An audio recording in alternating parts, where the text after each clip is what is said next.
E aí pessoal, tudo jóia? Vamos começar agora o nosso podcast número 4. E hoje a gente está aqui com um super convidado, o Wilson, da Firmino Impermeabilizante, né? E vamos já começar num bate-papo, né? A Resgalo Engenharia, você já sabe que é a empresa que transforma seus sonhos em projeto e transforma e cria soluções sob medida, né? Ô Wilson, fala um pouquinho, muito prazer, muito te receber aqui no nosso podcast, para a gente bater esse papo sobre tudo sobre impermeabilizações, né? Vamos desvendar esse mistério aí Esse hoje. universo aí. Olá pessoal, tudo jóia? Prazer participar desse projeto. Parabenizar aqui o Bruno e a Priscila pela iniciativa. Eu acho muito bacana esse tipo de trabalho, né? Porque ajuda, agrega demais para o nosso mercado. E sem dúvida é um privilégio estar participando aqui com vocês. Espero poder contribuir um pouquinho aí, né, com esse Ah, com trabalho de vocês certeza, aí. vai contribuir muito, cara. O Wilson, gente, né? Depois a idade aqui, né? Você pode Pode revelar a falar. idade, 44 anos, casado com a Maria José há 19 anos, né? É daqui de São João del Rei mesmo, né? É administrador e tecnólogo em logística. Atuou no ramo da metalurgia há 12 anos, há 10 anos está no setor da construção civil e tem atuado como supervisor administrativo de obras e principalmente na inspeção da qualidade de obras. Trabalhou 2 anos na área comercial do setor fotovoltaico, né? E desde 2014 tem uma empresa, né, que faz gestão da qualidade, inspeção de obras e no Programa Brasileiro da Qualidade, né? Isso, exatamente. No PBQP. PH. E em janeiro inaugurou a Firmino Impermeabilizante e está aí junto com a gente aí, né, na correria das obras aí, para poder sempre melhorar a qualidade dessas obras, né? E também é o idealizador do Café na Obra, né? Que é um projeto, né, que você vai falar daqui a pouco pra gente como é que Exato. funciona também, que tem um intuito bem parecido com o nosso podcast, que é melhorar e trazer conteúdo aí para as obras e ganhar, todo mundo tem a ganhar em aprender cada vez mais, né? Exato. Wilson, fala um pouquinho aí de você, da sua vivência, né? E vamos bater esse papo aí. Vamos lá. Você deve estar pensando primeiro que um administrador e tecnólogo em logística está fazendo na construção civil. É, Mas vamos lá. Como eu disse aí, né, no breve currículo, eu atuei mais de 12 anos na área de metalurgia. Foi um período muito rico para mim, onde eu consegui fazer muitas visitas técnicas. Né? A empresa que eu trabalhei, a gente prestou serviço para grandes empresas, então eu tive nesse período aí a oportunidade de vivenciar, né, processos de grandes empresas. E isso, né, acabou contribuindo muito no meu dia a dia. Nesse período aí eu atuei na maioria do tempo como parte de supervisão, gerência, né, então sempre estive na área de atuando com pessoas e com processos. Foi a partir daí que eu decidi fazer administração.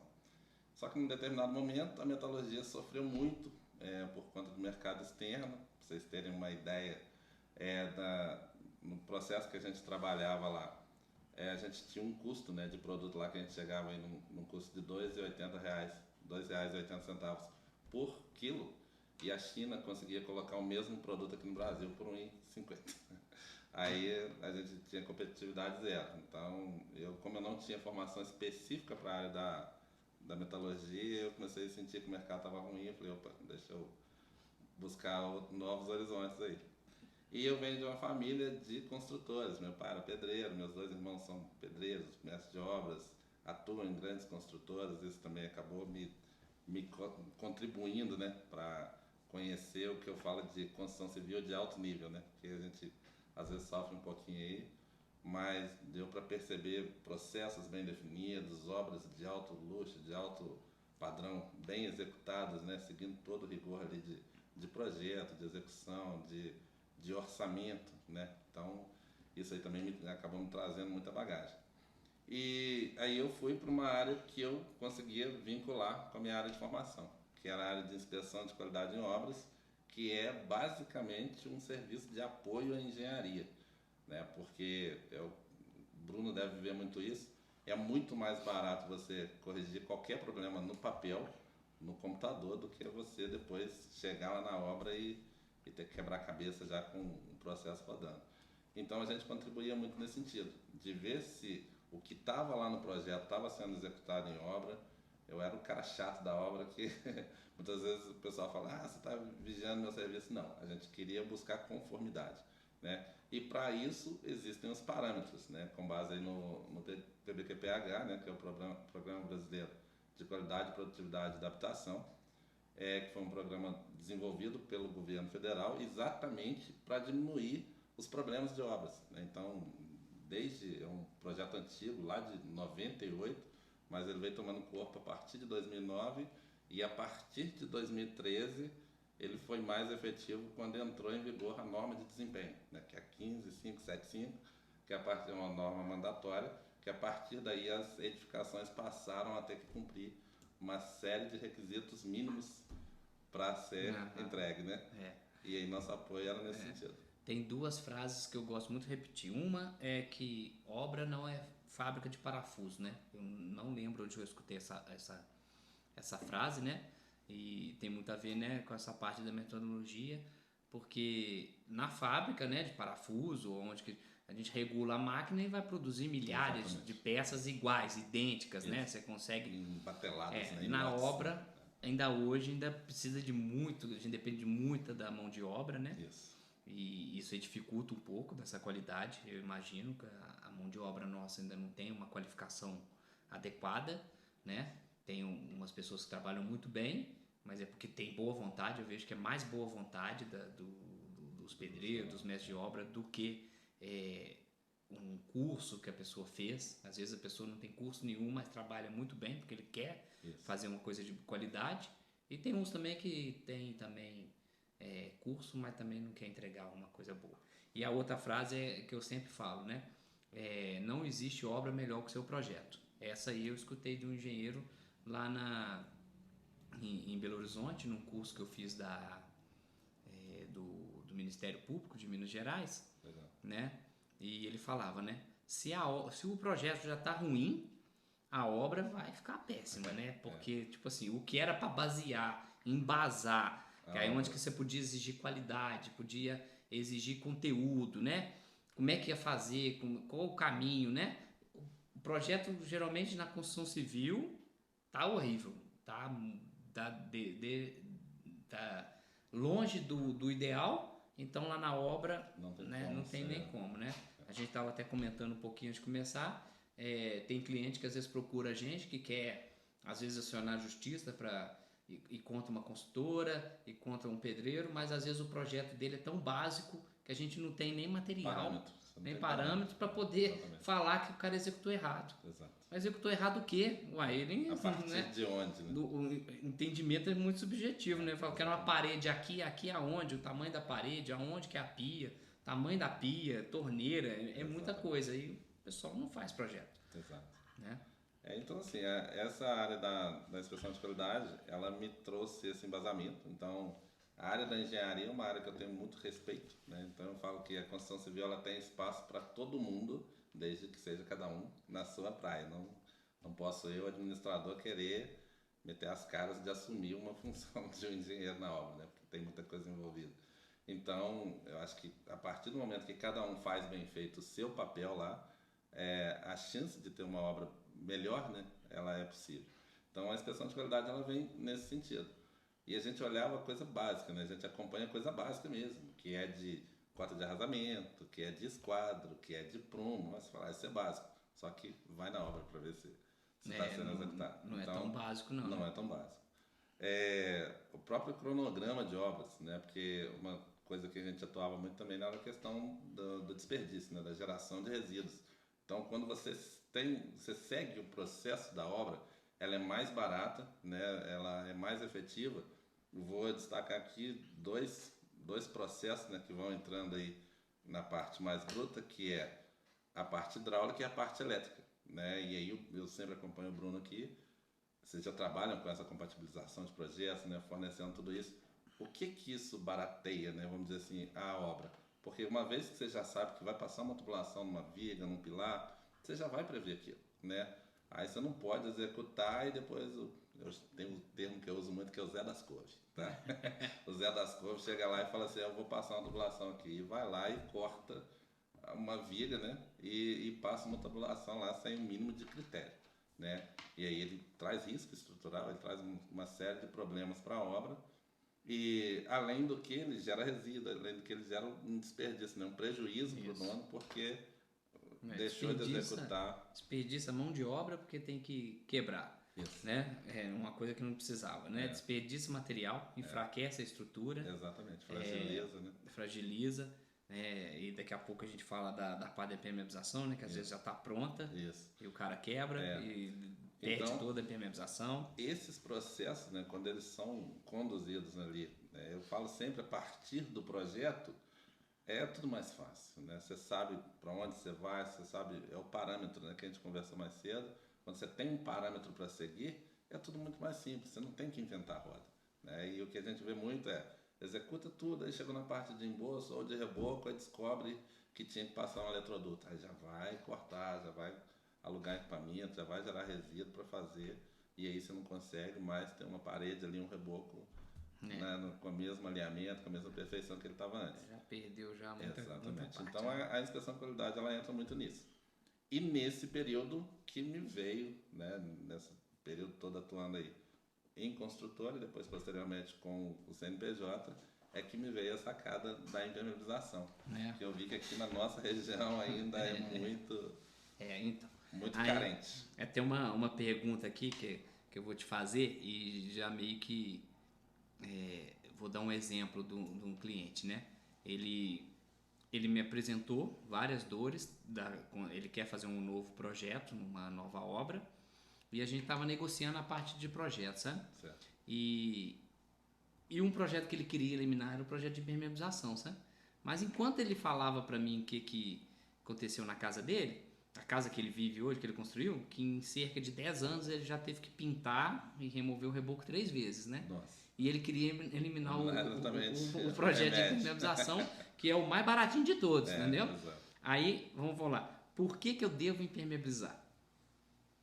Por que você deve impermeabilizar? Porque você quer preservar a sua estrutura. Você gosta do seu dinheiro, então você quer gastar uma vez só, e aí você não quer ter que ficar voltando, né, numa coisa que já era para estar pronta, e você ter que ficar voltando e mexendo e mexendo. A impermeabilização, né, quando a gente vai lá para a norma, né, que rege a impermeabilização, que é a 9575, ela fala que a impermeabilização é para proteger as edificações, né, a obra, contra a ação deletéria da água, né, da umidade. Então a umidade ela está presente em tudo, né? Graças a Deus que ela está aí. É por isso que nós temos nossas plantas, é por isso que a gente sobrevive, né? Então a umidade ela está aí. Então o que eu sempre digo é o seguinte: ou a gente direciona, escolhe para onde ela vai atuar e a gente controla, ou a gente mitiga, ou então ela vai escolher e aí a gente tem que sofrer com os efeitos dela.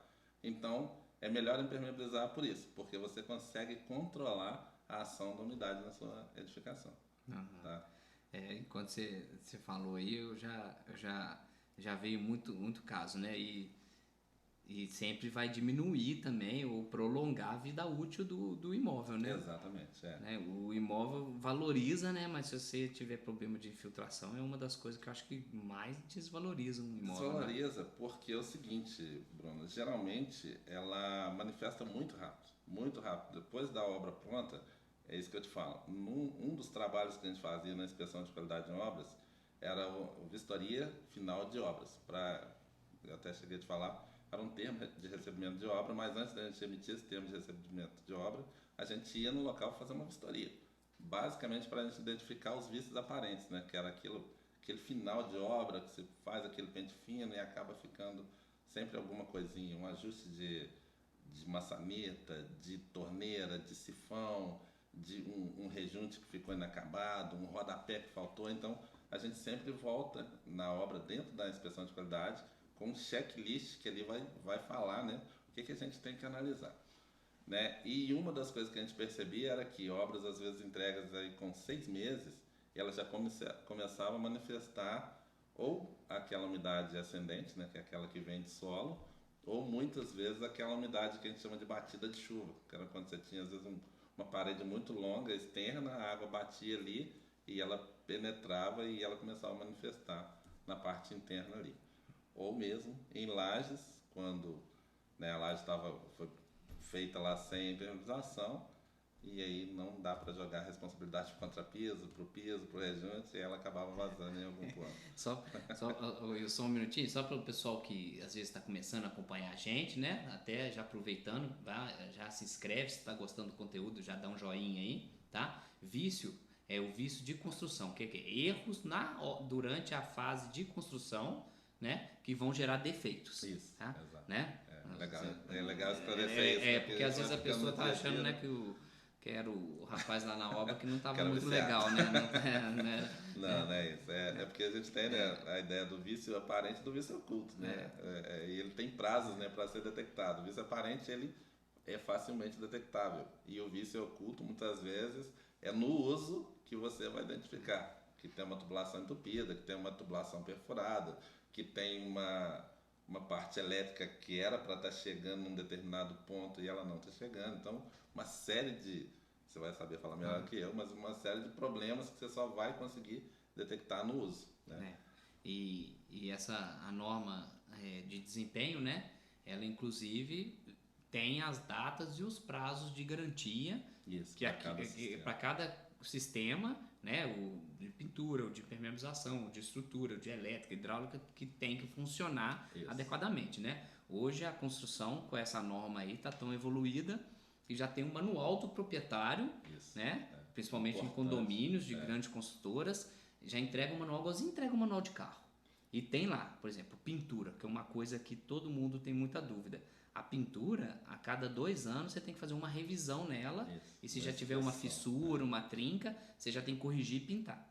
E a cada 3 anos você tem que pintar, sabia disso? Não. A cada 3 anos você tem que pintar um imóvel. Eu imóvel. sabia que era curto, mas eu não sabia que era isso. Aí é igualzinho negócio de carro mesmo. Igualzinho, 3 anos. O cara te vendeu um apartamento, uma casa. 3 anos, você não pintou, mas tem que estar escrito no manual do proprietário. Isso, que aí eu vou contar um caso aqui que você vai ver que o problema das pessoas da construção civil está longe ainda do ideal. Né? 3 anos a pessoa teria que pintar e registrar uma RT, uma anotação de responsabilidade técnica da pintura. Então o consultor vai alegar simplesmente: não, você passou 3 anos, você não pintou, eu não te dou em garantia mais nada, né? Às vezes o defeito lá, o vício de construção não tem nada a ver com a pintura, mas ele vai alegar que você não fez. Ali, né? Só que para isso ele tem que te entregar esse manual do proprietário e marcar essas, vamos dizer, as revisões, sabe? Sim. 3 anos você tem que pintar a caixinha, né? A caixinha de gorduras, a caixinha sifonada você tem que limpar uma vez por mês. Se ele escreveu lá no manual uma vez por mês e você não seguiu, acabou. Né? Não adianta alegar, mas o problema é na parte elétrica. Ele vai alegar, que não foi feita a manutenção. Né? É igualzinho carro. Se você tem nada a ver o problema com o defeito, né? Com o que estava escrito no manual, mas ele vai alegar que você não seguiu. Né? Costuma muito o pessoal falar, né? Que o engate, você tem que pôr o engate lá dentro da concessionária, né? É o mesmo engate, você instala em outra loja, a mas concessionária já não dá garantia, você perdeu a garantia, né? O som é a mesma coisa. A obra na verdade, assim, isso é importante. Eu sempre falo que os registros é uma das coisas que ajuda muito a construção civil hoje em dia. Ela protege o cliente, né, a pessoa que está recebendo o imóvel, e ela protege os profissionais também. Né? Porque, assim, existem 2 lados ali que eu sempre falava. Muito na época que eu trabalhava com inspeção de qualidade, era isso, que eu acompanhava as obras sempre com o olhar do cliente, né? Porque eu queria ali o melhor, eu queria estar vendo ali que aquilo estivesse funcionando da melhor forma possível, só que eu trabalhava também com o bolso do construtor. Porque, assim, não adianta você, né, fazer uma coisa maravilhosa e gastar 10 vezes mais do que deveria ter gasto, porque você desmanchou, refez. Então, a ideia de trabalhar com o bolso, né, do construtor era no sentido de reduzir, evitar desperdício, né, evitar retrabalho. E aí, essa parte dos registros, muitas vezes elas vão amparar os 2 lados. Igual o Bruno está dizendo aqui, se a pessoa, se o construtor, no momento que ele entregou a obra ali, a edificação, ele não registrou nada, ele entregou e deixou quem comprou é leigo, né? Eles são, muitas vezes, entrou com dinheiro, com financiamento e com sonho, né? De ter uma casa própria. E aí ele recebe, ele acha que está tudo maravilhoso e chega amanhã lá, a caixa sifonada dele entope, ele pega um prego ou uma chave de fenda e vai limpar. E aí ele fura ela. E aí, só que não tem lugar nenhum escrito para ele que ele não poderia limpar com uma chave de fenda. Então, assim, são alguns detalhes, mas eram coisas que a gente vivia, né? Principalmente em condomínio, igual você falou, que a gente entregava a obra mesmo ali. Aí é o seguinte, está registrado. O cliente não leu, né? A coisa já muda de figura, né? Porque você imagina aí um condomínio onde vive diversas famílias, né? Às vezes dezenas de famílias, né? Você tem que ter um manual e tem que ter um rigor lá de uma norma dentro do condomínio para que todo mundo siga, né? Porque não tem como ficar vigiando o que cada um está fazendo. Se está escrito, está registrado, a pessoa não cumpriu, a construtora, o engenheiro, o responsável, né, pela obra ali, ele está isento, né? Porque ele cumpriu a parte dele. Então o registro ele é sempre muito bom para os dois lados. Você falou da caixinha aí de sifonada, né? Outro dia eu fui acionado aí por um cliente e o teto dele, o forro dele caiu, né? E era um apartamento, sabe? Tá. E a gente foi lá e o apartamento de cima tá o uso do banheiro normal. Só que caiu o forro e a gente não conseguia identificar onde que tinha vindo a água. Tá. Se era o cano que tinha vazado e tal. Aí marcamos uma visita lá no dia que tava o apartamento de cima, tinha gente lá, né? E abrimos as torneiras, sabe? E de repente começou a vazar na emenda da caixinha sifonada, sabe? Porque põe um prolongador. Eu falei, mas tá muito esquisito, né? Porque a emenda da caixa sifonada é acima do sifão, Acima do nível, né? E quando a gente foi lá no apartamento de cima, aí a gente pediu pro menino tirar lá dentro e tinha muito cabelo, sabe? Aí o construtor logo falou assim, resolvi meu problema, né? Fiquei livre da queixa, né? Exatamente. Porque tinha caído o forro do apartamento de baixo, mas não. Ele não deu um manual pro cara. O cara, a primeira coisa, falou, mas não sabia que precisava limpar isso aí. Então a culpa é de quem, né? Aí já gerou um outro conflito, né? Exatamente. Mas, né, só para dar um exemplo bem claro do quanto é importante, né? Porque... E aí começa lá atrás, no projeto, nessas porque a norma, eu estudei, né? sabe? A norma da parte hidráulica, né? Dos projetos hidráulicos, o projetista já tinha que ter colocado lá no projeto, sabe? Que o consultor tinha que ter colocado no manual, né? O usuário, o proprietário tinha que estar seguindo, tinha que estar dando manutenção. Então, tipo assim, acabou que todo mundo falhou. Então é aí onde que dá o problema, né? A falha, muitas falhas juntas, né? É complicado.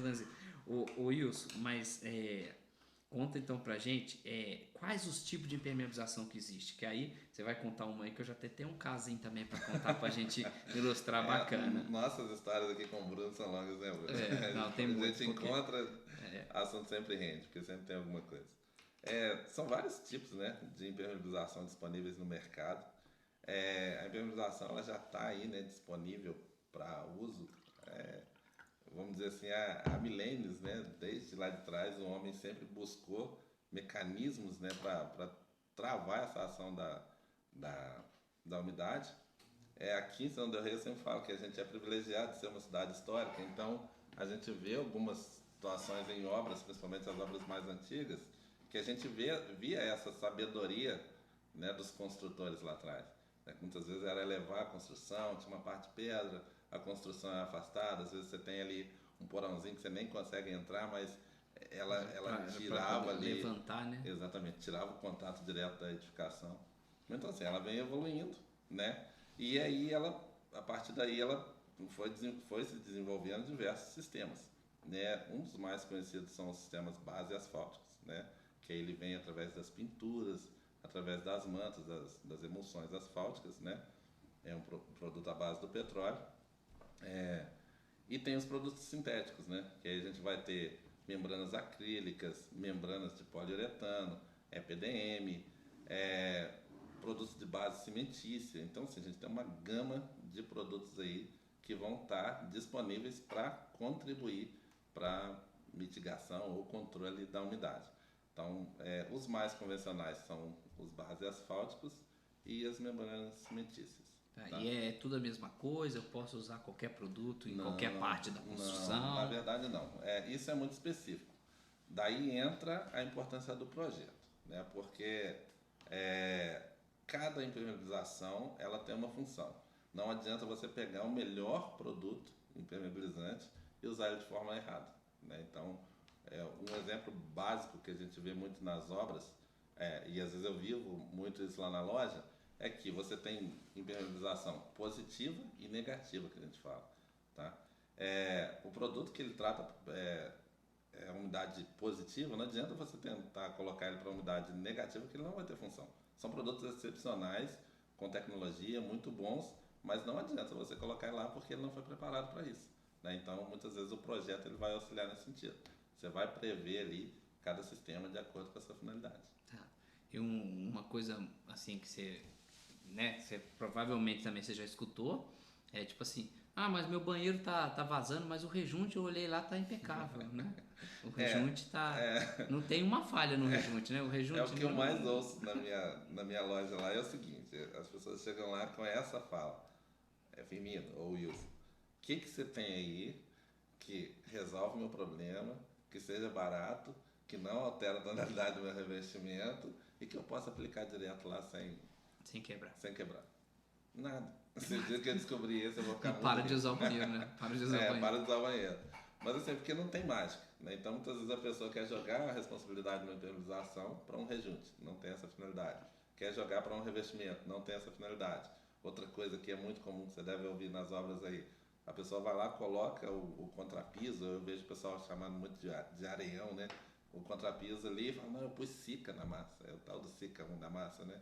Não tem função, né? Porque o contrapiso em si ele já tem uma característica de porosidade. Porque não adianta você... É muita areia, né? Exatamente. Né? Areia bem granulada e tal. É um preenchimento para você regularizar uma área, né? É para nivelar, né? Exatamente, para receber um revestimento. Ele não tem a mínima função de impermeabilização. E até porque o aditivo também, ele é um apoio à impermeabilização. Hoje os aditivos não são reconhecidos como impermeabilizantes exatamente porque, vamos pensar nesse exemplo que eu estou dando, o aditivo hidrofugante, quando você vai na norma, a norma está falando que ele é responsável por reduzir até 50% da umidade local. Ou seja, em nenhum lugar está falando que ele é obrigado a não deixar a umidade chegar lá. Ele vai contribuir, ele vai melhorar, né? A absorção, né, da estrutura, ele vai diminuir essa permeabilidade, mas ele não tem função impermeabilizante. Então, muitas vezes é isso, a pessoa não fez o trabalho da impermeabilização no banheiro e quer jogar a responsabilidade depois lá para o rejunte. E eu vejo muito cliente falando, comprei aquele rejunte mais caro, o Epox, né? Assim, ele é mais caro o produto, é mais caro a mão de obra, porque ele passa cuidado, ele é difícil de remover o excesso, né? E mesmo assim tá vazando, né?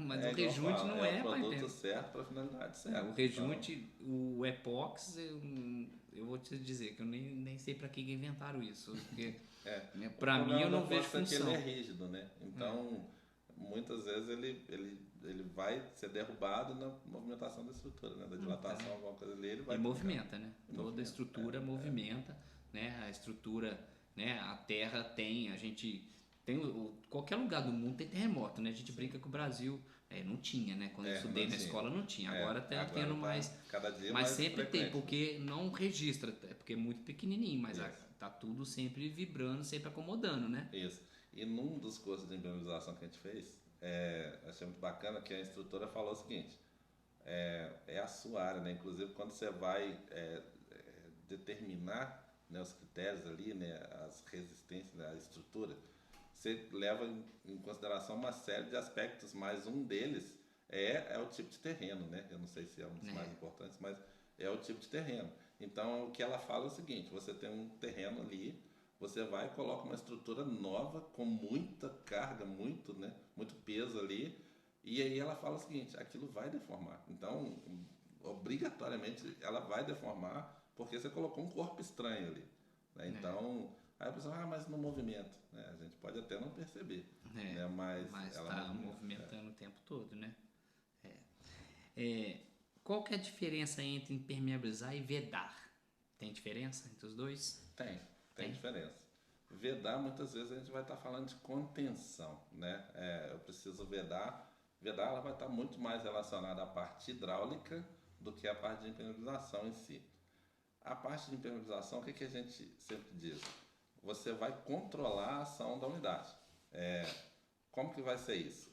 Eu até uso muito esse termo, às vezes conversando com as pessoas, ela fala assim, eu moro num terreno aqui, mina água, né? Sai água aqui, eu quero tampar aqui para essa água não vir mais. Não faça isso, né? Ali é o caminho da água, ela chegou primeiro. Então, o que você vai fazer é direcionar, de repente através de um dreno, né? De um sistema de captação, e aí você vai proteger a estrutura no entorno para que aquela umidade que está passando ali, ela não afete a sua estrutura. Jamais tente vedar ali, porque vai dar ruim. Você pode até conter ela ali, mas ela com certeza vai encontrar um outro caminho que a gente não quer para manifestar.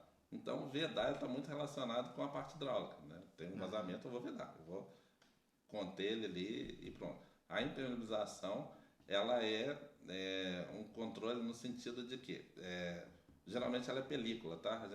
Acho que eu não falei sobre isso. A impermeabilização, ela tem dois sistemas, que é a formação de película, que é você colocar uma barreira física ali, você vai criar películas geralmente de milímetros, né?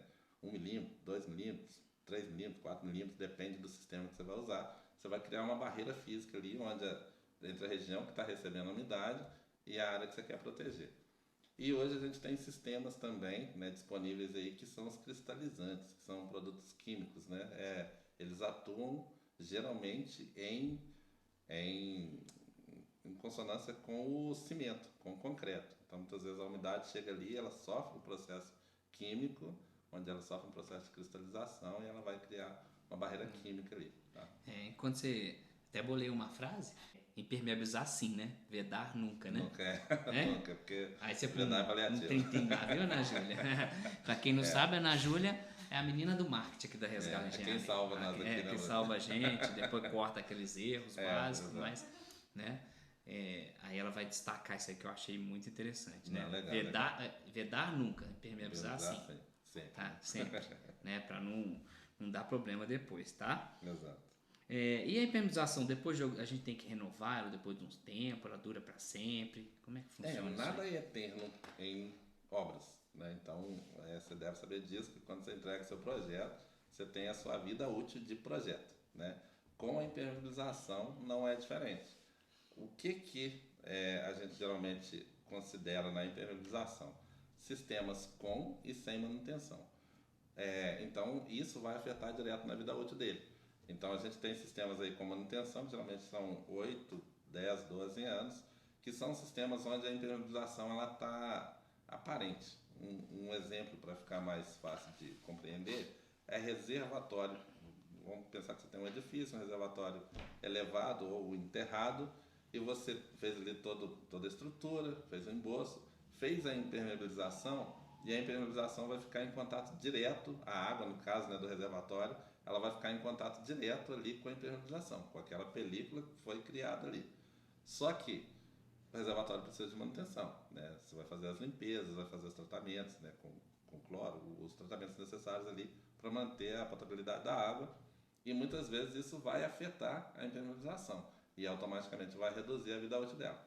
Então isso é o que a gente chama de impermeabilização com manutenção, ou seja, é aquela impermeabilização que o leigo lá atrás que a gente está falando, que o cliente consegue acessar ela e dar uma manutenção. Então, eu já disse aí, ela geralmente tem vida útil em torno de 8, 10 e 12 anos, dependendo do sistema. Mas, logicamente, a inspeção ela é sempre fundamental, né? Eu impermeabilizei uma área, passou 5 anos, vou lá dar uma olhadinha nela, né? Eu vou esperar, mas no projeto está falando que é 12 anos aqui, né? E se acontecer algum problema, às vezes algum rompimento, alguma intempérie, alguma coisa que caiu lá e prejudicou aquele sistema. Então, a manutenção, a impermeabilização com manutenção, ela tem isso. Ela é acessível, né, para o cliente, para o usuário, né, vamos usar esse termo, e aí ela precisa, né, de algum tempo depois, ser refeita ou ser reformada, né? E tem a impermeabilização sem manutenção, né? Essa já tem a vida útil mais longa. Então, a vida útil de projeto dela geralmente vai ser em torno de 20, 25 e 30 anos. Você sabe bem que muitas vezes essa vida útil de projeto não quer dizer a vida útil permanente dela, porque às vezes a vida útil do sistema é muito maior. A gente acompanha alguns sistemas aí num grupo de impermeabilização que eu participo, às vezes impermeabilização que estão num empreendimento há 50 anos. né? E às vezes ela só foi precisada ser removida porque o cara da antena foi lá e furou ela, porque se não tivesse furado ela ia permanecer lá. Mas o que é a característica principal dela? Ela é executada no meio da estrutura, vamos dizer assim. O usuário não tem acesso a ela. Um exemplo comum disso é a impermeabilização de piscina. Então você tem ali os estágios. Muitas vezes, se for com manta asfáltica, você vai fazer a estrutura da piscina, vai fazer ali os testes de carga para avaliar essa questão da deformação e tal. E aí você faz a impermeabilização e depois você vem com o revestimento sobre ela. E aí finaliza lá com a pastilha, né? Ou com o revestimento final. Mas o usuário não consegue chegar nessa manta. Então eu não posso falar com ele, ó, daqui 5 anos você quebra tudo aí e refaz a impermeabilização. Então a vida útil dela é maior. Mas por um lado também é bom, né? Porque, tipo assim, como vai durar, sei lá, eu imagino que uma piscina, né? Bem feita aí vai durar pelo menos 30 anos, né? A ideia. Então, tipo assim, ele vai gastar uma vez só, Isso. Durou 30 anos, deve ser provavelmente um pouco mais cara, mas né, o valor um pouco maior de investimento, mas também dura 30 anos, em 30 anos é muito tempo, né? Exatamente. Então, basicamente é isso. Nada dura para sempre. Então, você tem a impermeabilização no sistema com e sem manutenção. Isso, geralmente, quem vai prever é a nossa amiga aqui, né, na hora do projeto, porque... né, porque depois tudo que você tenta fazer depois da impermeabilização é paliativo, né? Se você não seguiu ali o rigor do sistema, qualquer coisa que você tentar fazer depois é paliativo. Então é melhor que seja previsto. Mais uma frase para destacar lá, né? Nada é para sempre, né? Nada é para sempre. Você deve ver isso porque o cara fala, eu fiz a estrutura ali, quando vê o cara construir um prédio do lado lá, abriu uma rua, passa carreta, construir uma rodovia ali, o cara, minha estrutura trincou. Eu lembrei de um episódio que aconteceu aqui com a gente, mais uma história, né? Que aconteceu um cliente, né, pediu pra gente dar uma olhada que tinha dado algumas fissuras lá no prédio, sabe? E o prédio também já tinha uns 5, 6 anos, ou até um pouquinho mais. E eu cheguei lá, olhei umas fissuras assim parece mais de acomodação, de dilatação, sabe? Fiquei examinando, mas aí de repente comecei a olhar as construções em volta, sabe? Né? Próximas, era uma esquina e tinha muita obra próxima, sabe? Assim, casa, cheia de fissura, principalmente nas janelas, as trinquinhas bigode, né? Falta de verga e contra-verga, que há um tempo atrás, eu vou ser sincero, há uns 15 anos atrás, né? Eu formei há 17 anos, quando eu vim para São João del Rei em 2008. Era pouco usada as vergas e contra-verga, depois começou, a Caixa principalmente começou a exigir, todo mundo começou a fazer. Mas aí eu comecei a analisar. A esquina era um lugar que era de pouco acesso, foi criado um bairro, um loteamento depois, e inclusive a prefeitura fez uma ponte que ligou 2 bairros grandes e começou a passar muita carreta lá, sabe? Aí eu falei, gente, mas aí de repente veio uma carreta, um caminhão bem grande, e as ruas também já ajuda bastante, cheio de buracos, sabe? E dava aquela trepidação, sabe? Eu falei, gente, aí a moça ficou meio brava comigo, sabe? Pô, mas você tinha que ter previsto isso. Eu falei, mas ó, você vai me desculpar, mas quando eu fiz o projeto, minha bolinha de cristal estava queimada, entendeu? Nesse dia ela tava, não funcionou, não tem milagre. Aí logo, porque né, que a trepidação da carreta passando por um caminhão carregado, né? A gente sente até vibrando mesmo tudo. Não tem como, os materiais são rígidos, né? E um comentário que eu quero fazer aqui, Bruno, você deve concordar comigo, isso ficou muito evidente na área da segurança, lá em 2013, quando aconteceu aquela tragédia lá em Santa Maria, né, onde foram revistos, né, todos os projetos de prevenção e combate a incêndio, né? Até aquela data existia, né, um critério para aprovar edificações, existia, eu não sei te falar com detalhes, mas existiam uns critérios, né, para a liberação das obras. A partir daquela tragédia, você sabe que tudo mudou. Sim. Né? Então, a construção civil é assim também, ela vai evoluindo. Né? Então, empírica, são novas tecnologias, são novos desafios que vão chegando no mercado aí, né? E não tem como ser há 15, 20 anos atrás prever isso. Né? Muito... Eu formei numa época que estava a norma do concreto armado, tinha pouco tempo, eu formei em 2005, ela é de 2003, né? E depois disso veio... Porque quando reforma uma norma, né, dá uma ajeitada nela lá, uma atualizada, né? Sim. E aí as outras também começam também, Isso, né? elas vão... Por exemplo, a impermeabilização, com essa norma de desempenho, né?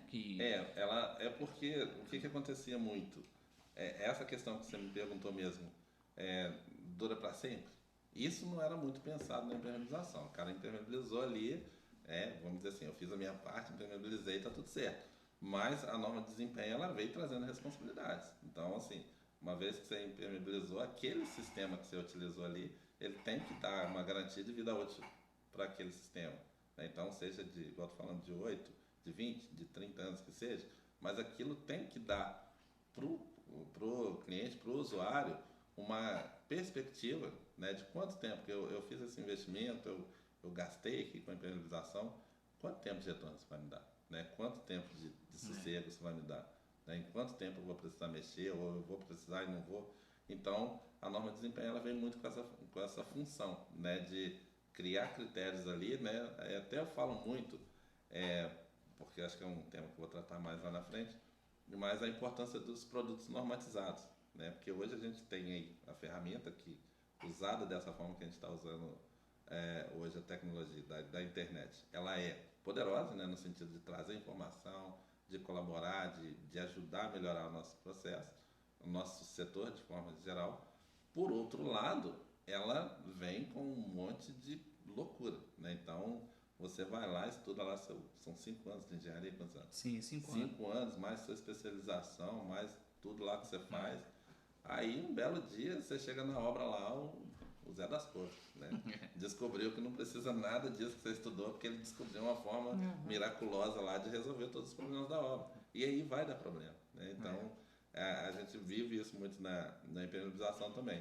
O cara, não, mistura isso com aquilo ali, que não sei o quê. Vou contar um caso aqui que você você já deve ter ouvido falar também, porque né, lá na Firmino não vende só impermeabilizante, né? Vende alguns outros produtos, né? Isso, exatamente. E lá provavelmente deve vender, o pessoal conhece como cal líquido, né? Isso, que é o plastificante, né? Porque você substitui a cal na massa. Exato. Né? Mas uma vez eu cheguei numa obra, acho que já tem uns 5 anos, e o pedreiro veio me falar que ele estava usando detergente na massa. Que era para dar liga na massa, né? Eu falei, mas detergente, cara? E eu fiquei curioso, né? Sobre o detergente. Eu falei, mas da onde você... Não, eu vi na internet, tá cheio de gente. Tava uma febre na internet. Aí eu fui pesquisar e tava um monte de gente usando. Mas aí eu peguei e comecei a pensar, né? Eu falei, mas não pode, o detergente é um produto para limpeza, né? Na composição dele lá tem algumas... produtos agressivos, né? Para ferragem, para um monte de coisa. Exatamente. Que é para desmanchar a gordura, para remover a gordura e tal, né? Aí eu logo de cara falei com o cara, não pode pôr, porque isso aí não. E eu fui pesquisar, né? Ele falou, não, mas é porque, cara, eu fui pesquisar o cal líquido, né? O plastificante, aditivo plastificante, cara. Ele era 1/3 do valor de comprasse em detergente, sabe? Então, cara, o cara tava usando um troço que não era um produto que não era próprio para aquilo e ainda era mais caro, cara. Não sei de onde que o pessoal tira o Zé da Couve. Não, ele inventa, ele testa lá e o problema é o seguinte, Bruno. O que eu sempre falo muito com o cliente. A hora que o cliente chega lá e fala assim, não vou impermeabilizar porque o meu pedreiro falou que não precisa. Não precisa para ele, porque ele vai terminar a obra, vai receber o dinheiro dele e vai embora para casa dele. Então, para ele realmente não precisa. Enquanto está novo, qualquer coisa funciona. Você vai chegar lá, eu estou pingando lá um melzinho lá na argamassa lá, não, isso aqui funciona, é caro, mas funciona, dá meu dinheiro aqui e eu vou embora para casa. O problema é daqui a 1 ano, 6 meses, 1 ano, 2 anos, e acabou. Né? Então não tem milagre. Não, né? Eu sempre falo isso muito lá na loja, porque às vezes as pessoas chegam e tem empresas que fazem um marketing muito forte na internet. Então tem produtos que não são normatizados, mas eles têm um marketing absurdo em cima deles. Então a pessoa já chega lá na loja querendo levar ele. Aí, até já falo aqui, nós somos ponto de coleta em envio do Mercado Livre, eu falo com eles, compra no Mercado Livre e retira aqui, que eu ainda ganho uma gordurinha em cima disso. Porque eu não trabalho. Então, você quer testar, vai ligar, vai comprar lá na internet, lá no cara que falou que funciona, porque se amanhã der problema, liga para ele, resolve com ele. Eu não vou inventar nada. As pessoas estudaram, se prepararam, né, químicos, engenheiros, né, para desenvolver um determinado produto, considerando todos esses aspectos que a gente está falando aí. Aí vai o cara, arranca o aditivo plastificante da massa e coloca detergente. Para o pessoal ficar bem claro aí, né, do que o Wilson está falando aí, do pessoal estudou e testou, né, para poder vender, eu vejo o carro, né? Agora não tá usando tanto, mas na minha juventude eu usava muito pra colocar uns aerofólio meio doido nos carros, sabe? Sim, Aí eu ficava imaginando, cara, o engenheiro lá na... Né, o cadete era um que o pessoal gostava de colocar, sabe? O engenheiro que desenvolveu todo o design do cadete, pôs no túnel de vento, né? Aí o cara do nada, da cabeça dele, colocava duas asas lá, um aerofólio lá no fundo. Eu fico imaginando o cara lá, coitado, ele devia ficar louco, né? Cara, tá louco. Assim, fazia consumir mais, perdia estabilidade, inventava um monte de coisa porque o cara achava bonito, né? Isso e a mola, né? O cara fala assim, eu quero rebaixar, vai lá, corta a mola, né? O cara prepara todo um sistema de suspensão, o cara vai, corta a mola. A tecnologia envolvida no desenvolvimento de um carro para questão de segurança e a turma inventando. É mais ou menos a construção civil. O cara ficou lá anos testando as coisas lá para poder validando e passar por norma, né? Que nem você falou, quando um produto ganha uma norma, né? Um selo de qualidade, cara, não é fácil, né? Não é fácil. E aí, cara, você até me fez lembrar, porque assim, eu digo que eu sou muito privilegiado, né, nessa minha trajetória aí, porque eu tive a oportunidade de fazer muitas visitas técnicas em diversas áreas, né? Primeiro lá na metalurgia, depois quando eu vim para a construção civil, eu fiz 2 visitas técnicas que para mim foram fantásticas, né? 3 na verdade agora que eu estou lembrando, mas uma delas foi numa concreteira, né? E aí eu fui com o dono da concreteira e ele me levou para dentro do laboratório da concreteira para me mostrar os testes que são feitos com cimento, na estrutura, o teste de envelhecimento, a função do concreto mais o aço, né? Porque o aço tem uma função de... Ele tem uma função porque ele aguenta a tração e o concreto aguenta muita compressão. Compressão, exatamente. E eu via isso no laboratório. Então os caras ajustavam, né, o FCK lá, né, a resistência do concreto para definir aqui é uma ponte, vai estar exposta a, sei lá, cargas muito exigentes aí com carretas e tal. Então aqui tem que ser essa resistência. E aí eu digo isso, então é um trabalho muito sério, né? Quando alguém chega e valida lá, e aí isso me remeteu ao seguinte, então a pessoa fez todo esse trabalho, desenvolveu, foi normatizado, liberou. Aí chega na obra, o pedreiro vai lá, pega o cimento, passa assim, não gostei desse cimento não, troca. Eu já vi em obra, por incrível que pareça, né? Chegou uma carga de cimento e o proprietário estava lá meio bravo porque tinha um saco de cimento lá no meio que não era da marca que ele comprou, sabe? Aí eu, né, curioso, queria saber, eu falei, mas esse por que você comprou, né? Ele é mais barato? Não, ele falou, esse aí é mais caro. Não, o que ele comprava era mais caro, sabe? E o que tava lá no meio lá, tinha um lá que era mais barato, sabe? Eu falei, mas esse daí tem certificado, até uma fábrica conhecida, sabe? E ele falou, não, mas eu não gosto da cor dele, não. Ele estava escolhendo o cimento, pela cor, né? Você imagina que, então que critério. Aí a outra visita interessante que eu fiz foi numa fábrica de mantas asfálticas. Essa para mim foi fantástica, porque muitas vezes a gente chega em obra e você tá lá com uma manta 3 ou 4 milímetros, né?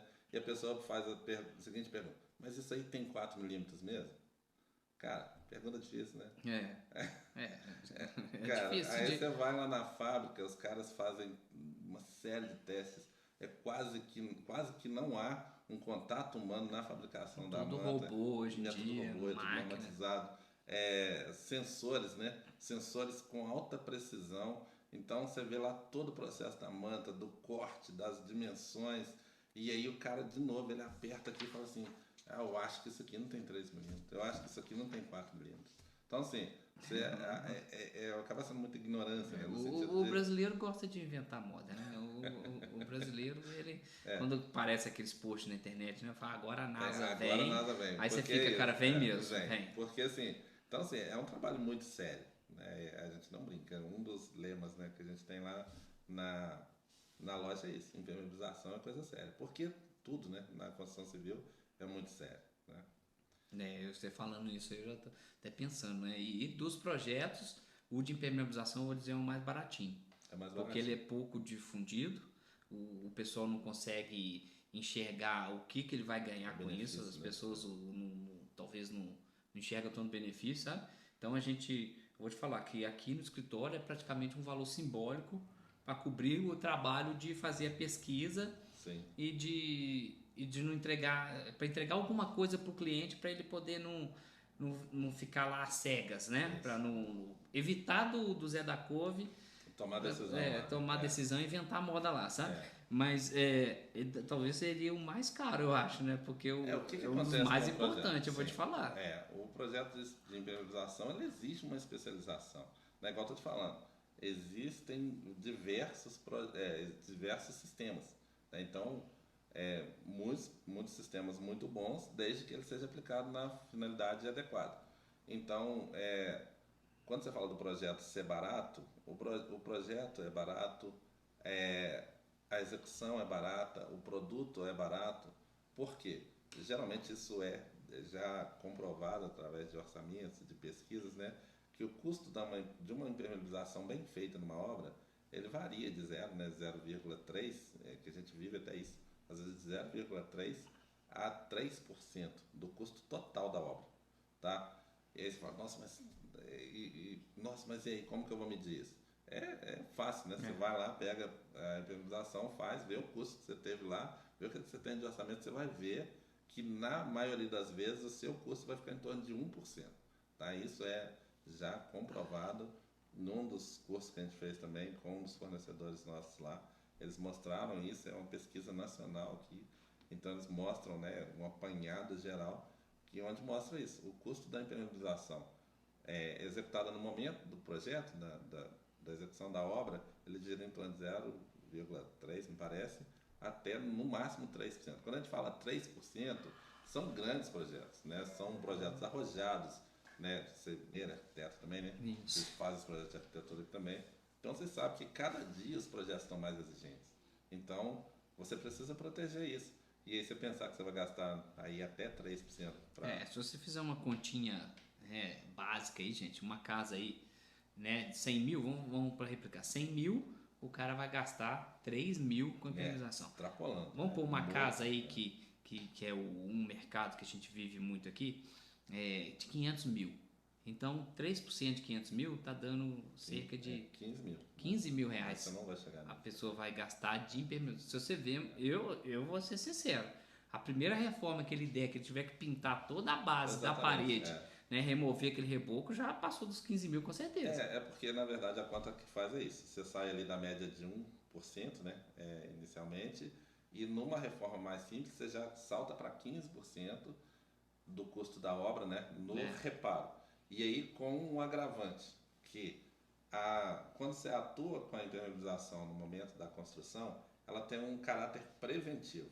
Quando você vai atuar na reforma, muitas vezes ela vai atuar de forma corretiva, né? Em alguns casos você consegue remover todo o revestimento, tudo, e refazer a impermeabilização, ela vai atuar como preventiva, só que você já teve o custo de... gastou com mão de obra, material, aquele desgaste, assim, às vezes você está morando na casa e fazendo obra, né? Eu não sei se o pessoal aí já passou por reforma, por obra, você morando dentro de uma casa e o pessoal trabalhando, cara, vou te falar, cara, não é fácil não. É pesado. A gente lá, a nossa missão lá na loja é isso. A gente fala até que... Fala um pouquinho agora aí da Firmino Impermeabilizante, pra gente conhecer um pouco mais, viu, gente? Vocês aproveitam já...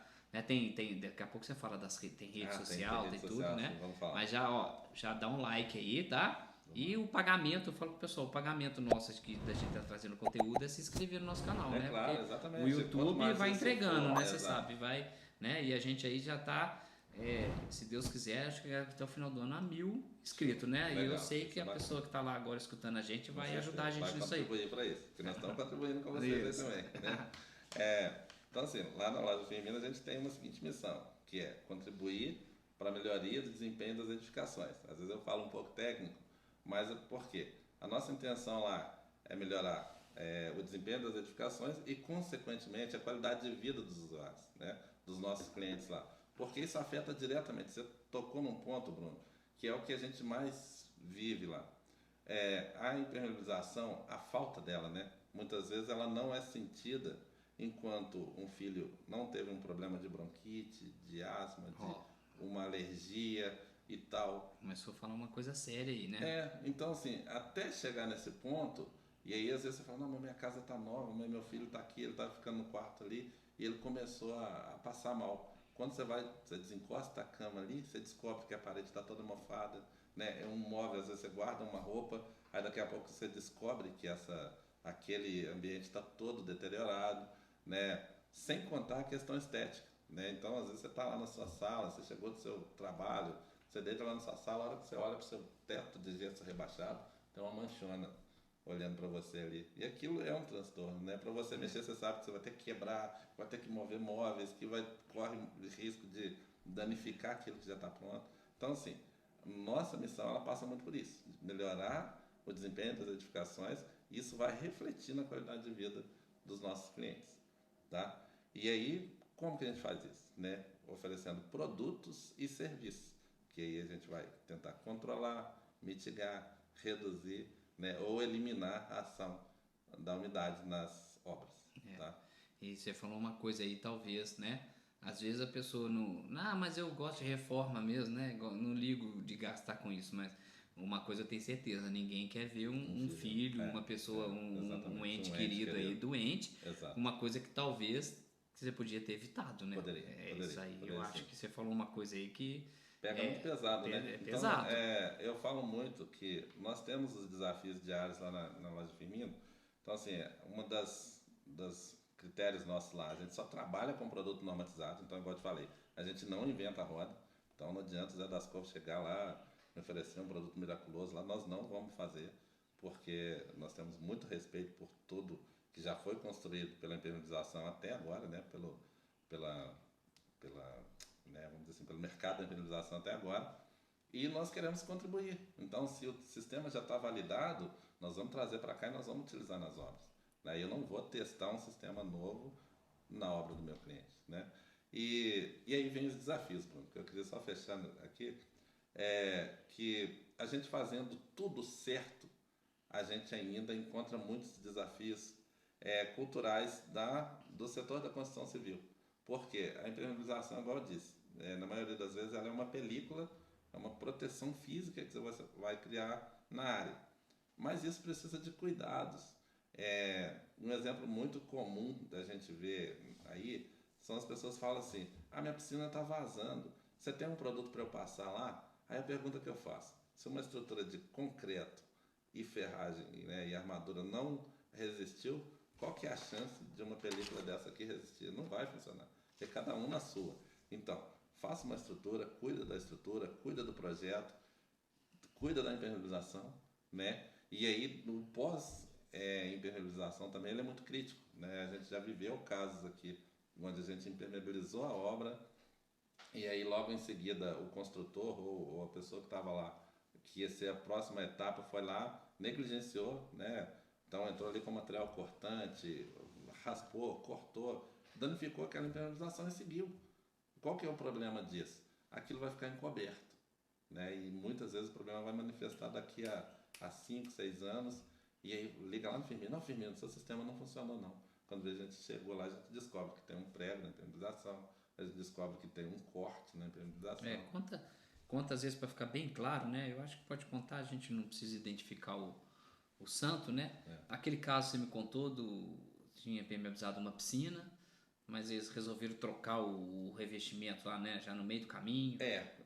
Esse caso foi o seguinte: a gente impermeabilizou com um sistema de membranas, né? Que a gente chama que é um sistema feito em loco.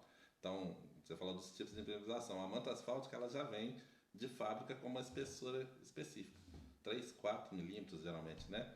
E aí a membrana é uma impermeabilização que você faz na obra. Você vai criando camadas, né? E aumentando essa espessura na obra. Então você der uma demão, aguarda um intervalo de cura, uma segunda demão, aguarda um intervalo, e aí nisso você vai criando as espessuras. A gente fez a impermeabilização, seguiu todos os critérios normativos lá, e aí para variar o pessoal da obra estava louco já: não, tem que entregar, eu não consigo entender isso. Né? Um dos cursos que eu fiz de produtividade, falando de outra coisa, o rapaz falou: isso não existe nada urgente. Urgente é o que você deixou de fazer no momento certo. Então não queira jogar para a impermeabilização um atraso que você teve lá atrás. Aí eu não posso ser irresponsável de falar: não vou correr aqui porque o cara está atrasado. Eu tenho que seguir os critérios, né? E aí a gente terminou esse processo todo, viria logo em seguida o teste de estanqueidade. O engenheiro assinou embaixo a responsabilidade de abrir mão do teste de estanqueidade. E aí, em seguida, eu estava lá no dia que o cara estava fazendo a marcação do nível, né, com nível a laser lá. E aí, eu voltei lá por algum motivo para conversar com o pedreiro lá e eu descobri que eles tinham errado o nível do revestimento. E eles estavam retirando o revestimento para refazer, só que eles estavam com uma lixadeira, literalmente cortando lá, retirando o revestimento, cortando a argamassa e a impermeabilização indo junto. Ela passando ali com um disco de desbaste ali, rompendo toda a impermeabilização. Entendeu? Então, assim, isso é cultural. As pessoas precisam entender que a finalidade da impermeabilização não é falar, vender o produto e falar, eu usei o produto tal. Não, ela é proteger.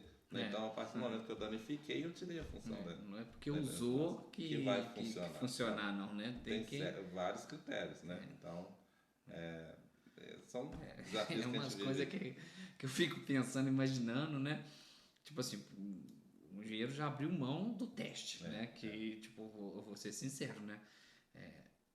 Eu não vou falar não, porque eu pensei num troço que vai ficar muito feio, mas, tipo assim, ele já abriu mão de um teste que, tipo assim, ele já comprou responsabilidade para ele, né? Exatamente. E depois ainda vai lá e faz alguma coisa que você pode danificar, né? Provavelmente, né? A chance de danificar é muito grande. O que a gente tentou fazer, né, para compensar isso aí, mas longe de ser o correto, foi conversar realmente com o aplicador, com o pedreiro dele, mas aí já saiu da minha responsabilidade.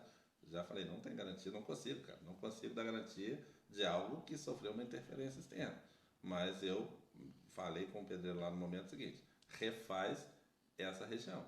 Porque a membrana, a impermeabilização com membrana, ela permite isso. Então ela permite muitas vezes um retoque, um retrabalho ali. Eu recomendei ele, falei assim, usa esse produto, faz assim, faz dessa forma, para tentar compensar. Agora, sinceramente, né, como é que eu vou comprar para mim uma briga que... É meio arriscado, né? Então, assim, bem fria, né? Pular na piscina de água fria, né? Então a gente seguiu todo o critério para entregar o melhor, ele negligenciou isso, e aí a consequência que eu sempre falo, chega para o cliente, né? Eu fico triste por isso, porque não é o nosso objetivo. A gente quer proteger. Muitas vezes os clientes esquecem que foi orientado, né? Eu vejo muito caso aqui do cliente lá na frente, ele meio que, vão dizer, brigar com a gente, porque tipo assim, não funcionou, mas ele não lembra as coisas que ele fez para não funcionar, né? A maioria das vezes ele esquece essa parte. A gente volta muito, nós já participamos de projetos juntos aí, né? De curso de capacitação aí. Uma das coisas que eu falo muito, uma ferramenta poderosa que a gente tem em obra aí é o diário de obras, né? Então, registra. Então, às vezes você está lá na obra conversando com o cliente, no momento da emoção, o cliente fala assim, não, Bruno, não precisa disso. Ok, meu amigo, precisa não? Então, registra aqui. E porque amanhã, a hora que você falar assim, mas deu problema ali, você lembra que você abriu mão?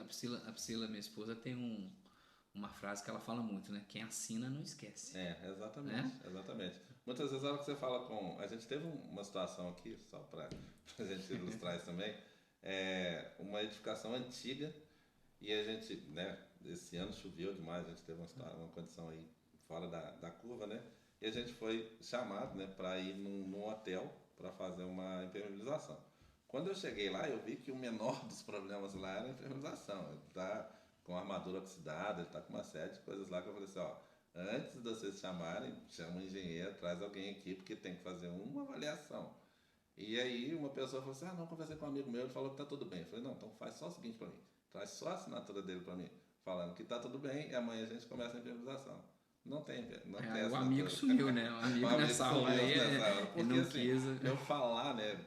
E aí são vários aspectos, né, Bruno? Porque você é profissional da área, você sabe disso. Muitas vezes a pessoa chega para você e fala assim, Bruno, dá uma olhadinha para mim aqui.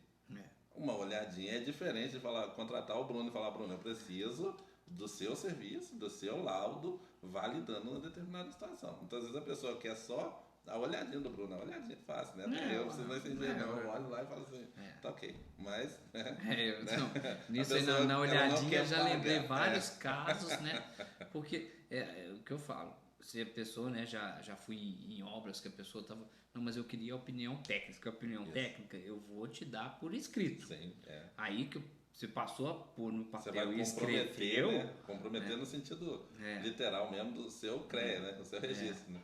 porque você, que nem você falou, dá uma olhadinha para mim, o que você acha? Né? Aí Achômetro é muito subjetivo. Eu geralmente, né, já vou falando, eu acho que isso aí não tá bom não. Né? Mas você acha que não vai dar certo? Falo, cara, tem tudo para dar errado. Exato. Né? Mas como é que eu faço? Cara, faz de acordo, né? Tá aqui meu cartãozinho, meu contrato que nós vamos conversar. Né? Esse é o caminho, né? Esse é o caminho. Porque vai dar errado, né? O Wilson, me fala aí sobre aonde que te encontra, né? O que você tem a acrescentar aí, alguma coisa que às vezes você falou que ficou de fora, que a gente ainda não trocou aqui no assunto. A gente está aqui em São João del Rei, né? Na Avenida 31 de Março, na colônia do Marçal, principal aqui. Então, assim, é bem fácil de achar a loja, né?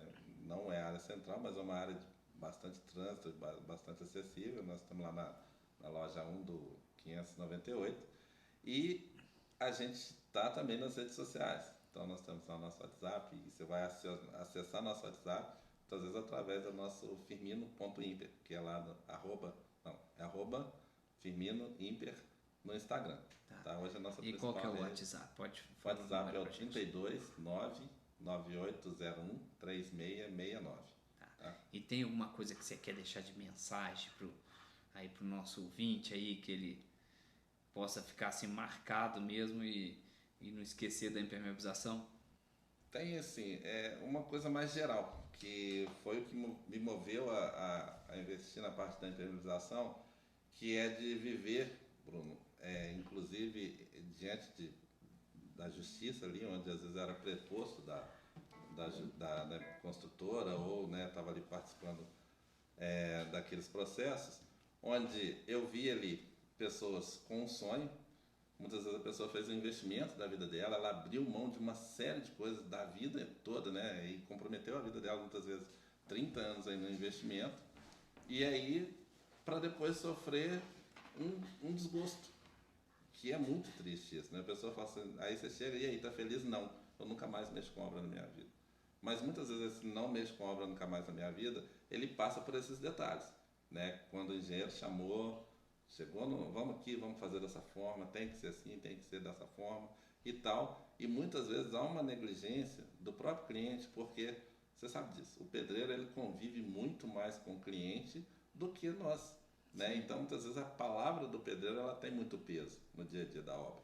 Então o recado, né, o conselho, vamos dizer assim, que se eu puder deixar, é que, ok, ouça o seu pedreiro, ouça o profissional que está fazendo ali, mas é cada um na sua área, né? O pedreiro não pode dar palpite na área de projeto, ele não pode dar palpite o palpite muitas vezes ele pode até ser bem-vindo no sentido de colaborar, né? Às vezes ele na obra ali ele identificou alguma situação, mas ele não pode tomar decisão sem o aval de um responsável, né? E com a impermeabilização não é diferente. O que a gente mais ouve lá na loja é: não adianta impermeabilizar. O que é isso? Não adianta impermeabilizar. Então por que existe todo um mercado que investe aí, né, bilhões, né, de reais aí, né, no mercado da construção civil, se não adianta impermeabilizar? Então alguém tá destoado aí.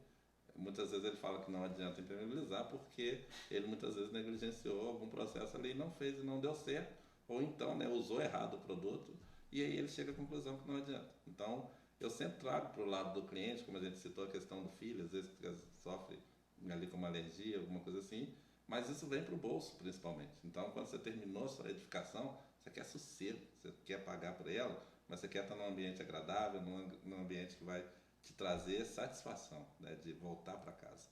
E aí muitas vezes se torna um pesadelo, né, porque negligenciou um intervalo, uma etapa do processo. Uma etapa do processo, pulou as etapas, né? Isso, exatamente. Eu também falo com os clientes, né? A maioria dos clientes que vêm aqui, que já construíram, cara, eu falo assim, nunca mais eu quero mexer com obra, só deu dor de cabeça. Mas é por quê? O pedreiro, né? Tá ligando para ele, porque todo dia o pedreiro tá precisando dele para saber aonde vai a tomada, aonde vai cano, aonde vai torneira, né? Qual acabamento vai aonde, né? É tudo coisa que a gente podia ter definido lá no projeto. Exatamente. Né? Para poder evitar, favorecer a vida dele. Na verdade a dor de cabeça que ele fala é isso, né? Uai, ele não tem, o pedreiro não sabe onde vai tomada. Ele tá na fase de instalar as caixinhas. Cara, ele tem que ligar para alguém, cara. Alguém tem que falar para ele. Resolver, né? Porque eu tenho certeza, porque se ele pôr lá da cabeça dele, depois o cliente vai reclamar. Então ele falou assim, eu não vou comprar essa briga. Me marca para mim onde que é as tomadas, se tivesse um projeto. E muitas vezes, Bruno, concluindo isso aí, a gente vive isso também. As pessoas vão lá e ela gasta alguns milhares de reais num revestimento, num acabamento lá da obra, só que ela não quer cuidar de quem vai preparar aquele revestimento para chegar lá, que muitas vezes é o projeto, né? E aí você tem lá vamos pensar em cozinhas, né? Às vezes você tem cozinhas arrojadas ali com bancadas, com estruturas bacanas ali. O cara vai lá, ele acha, ok, beleza, eu paguei bacana numa pedra ali, eu coloquei a cuba que eu queria, eu coloquei a torneira que eu queria, aí não funcionou. Não funcionou por quê? Porque eu negligenciei alguma coisa lá atrás. Né? E aí quando você vai ver o custo de um e de outro, a pedra custou isso e o projeto teria custado lá embaixo. Acontece muito. Né? Então, assim, eu acho que quanto mais consciência a gente traz para isso, para os nossos clientes, melhor eles entendem. Né? E aí é o papel do profissional da obra também, né, ser um colaborador. Né? Então, ele não pode ser um inimigo meu, não pode ser um inimigo seu, no sentido de falar, não precisa fazer. E uma das coisas que eu falo também, existem muitas tecnologias já disponíveis na construção civil hoje. Então, não dá mais para construir hoje como se fazia 20 anos atrás. Né? Às vezes, como há 10 anos atrás. Então, as normas estão aí se ajustando, os materiais vão se ajustando. Outro dia, a Larissa, lá da Marmorrey, citando uma coisa que eu achei interessante. Ela falou, muitas vezes você vai num evento, identificar quais são as tendências de mercado para pedras, né, para revestimento, aquilo que está bacana no mercado, que vai trazer um bem-estar, e aí o pedreiro pega aquela pedra e ele quer assentar igual ele assentava a cerâmica lá de 20, 25 anos. Até que hoje a gente está gravando, né, no dia de hoje, agora é sexta-feira, né? Vai pro ar, a gente teve que bater um papo com a Larissa. Legal, a gente bateu um papo com ela, né? Legal.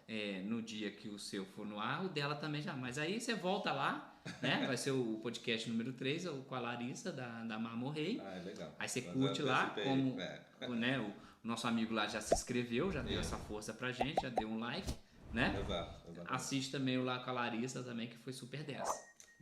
Bacana? Certo. E aí, Wilson, eu queria mais uma vez te agradecer, né? E combinado a gente vir cá bater um dia, um papo, só sobre qualidade da obra. Você topa? Topo, já tá. Beleza, a gente vai agendar, a gente vai marcar, viu, pessoal? O Wilson vai, né, vir aqui dar essa aula pra gente, porque a vivência dele aí, ele tem muita coisa pra ensinar pra gente, tá? Pessoal, é isso aí, né? Quero agradecer quem ficou aqui até o final. Curtir, né, o nosso podcast, entrar nas outras redes sociais da Resgate Engenharia, né? Compartilha, né? Envia, né? Você sabe aí, às vezes, algum colega que está pretendendo construir ou está construindo, né? Está em tempo ainda, às vezes, de muita coisa se sanar, principalmente nessa área de impermeabilização aí, que é aqui na região nossa, é uma das maiores dores que eu vejo aí das pessoas que estão com casa e já estão com essa manutenção aí necessitada aí em curto prazo. Exato. Tá joia? Exatamente. Wilson, obrigado, viu? Eu que agradeço. Obrigado pela oportunidade aí. Sucesso nesse projeto. Espero, né, poder ter contribuído de alguma forma aí. Né? Sempre um prazer trocar uma figurinha. Lembrando uma coisa, pra você falar pra gente sobre o Café na Obra, o projeto seu do Café na Obra. Rapidinho. O Café na Obra também, né, eu sempre tive essa pegada, né, de tentar colaborar de alguma forma com a melhoria dos processos, naqueles que eu estou envolvido. Eu tive uma primeira edição lá em 2017, quando não tinha nem o nome de Café na Obra, mas eu tive a oportunidade de trazer um grande especialista na área de estruturas, que é o Dr. Emil Sanches, do Rio de Janeiro. Ele é professor doutor, né, da área de pós-graduação lá da engenharia, da Universidade Federal do Rio de Janeiro. E ele, na ocasião, lá em 2017, ele veio falar sobre estruturas. Então a gente teve já um bate-papo muito bacana. Na época consegui a adesão de vários engenheiros aqui da região, de Barbacena, de arquitetos que estiveram lá com a gente. Então foi a primeira sementinha. E aí, a partir daí, pensei nessa ideia de um evento itinerante, não consegui validar. E agora, né, mantive essa coisa na cabeça lá, estava na gaveta ali. E aí a gente teve a oportunidade, no ano passado, em setembro, a gente fez a primeira edição, início de outubro, a gente fez a primeira edição do Café na Obra. O Bruno teve Foi lá com bacana, a um conteúdo gente. muito legal. O que é a ideia do Café na Obra? A gente trazer aí diversos temas que estão relacionados à construção civil. Um dia eu vou chamar o Bruno para falar sobre estrutura, sobre a área de... eu falei sobre estrutura, mas uma área que ele domina, uma área de conhecimento dele, ele vai falar. Eu vou trazer alguém de repente para falar sobre a área de segurança, vou trazer alguém para falar sobre áreas de tecnologias, né? Vamos pensar aí das casas inteligentes, né? Que a gente está muito em alta agora. Automação. Em automação. Então, a ideia é ir agregando esse tipo de conteúdo aí para a gente ir crescendo junto. Show de bola. Beleza. Mas vai. Valeu. Isso Obrigado, aí, Bruno. nada.